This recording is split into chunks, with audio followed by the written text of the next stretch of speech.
Podzakumana zisakhala ngati kutulo tsiku lomaliza.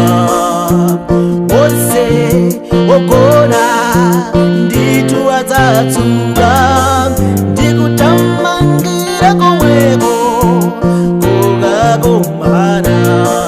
Adzadzuka ndi kuwala kwa Yesuyo. Ndati zisakhala ngati kutulo tsiku lomaliza.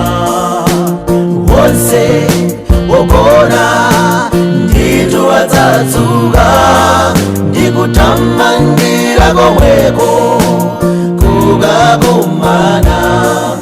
Adzadzuka ndi kuwala kwa Yesuyo. Onse oyerawo adzathamangirako. Onse olungama kukakumana nawo. Wochimwa azalira kokosa anachita kusamvera pa dziko lapansi.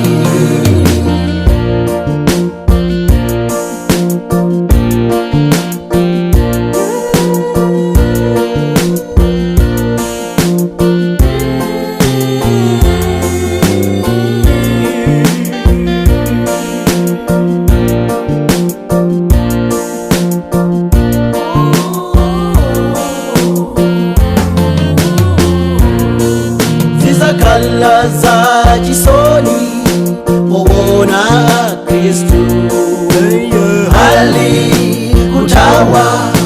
kuthawa Yesuyo. Anachita kusamvera pa dziko lapansi. Adzathawa ukali wa Yesuyo. Onse oyerawo adzathamangirako.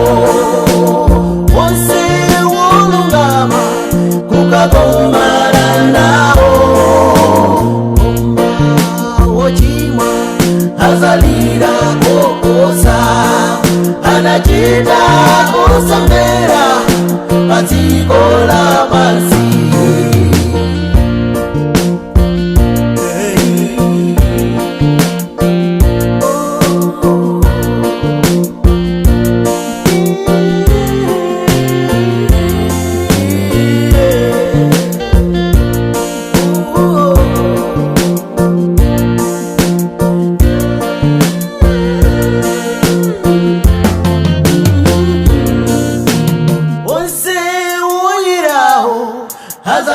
Adzathamangirako. Onse olungama kukakumana nawo.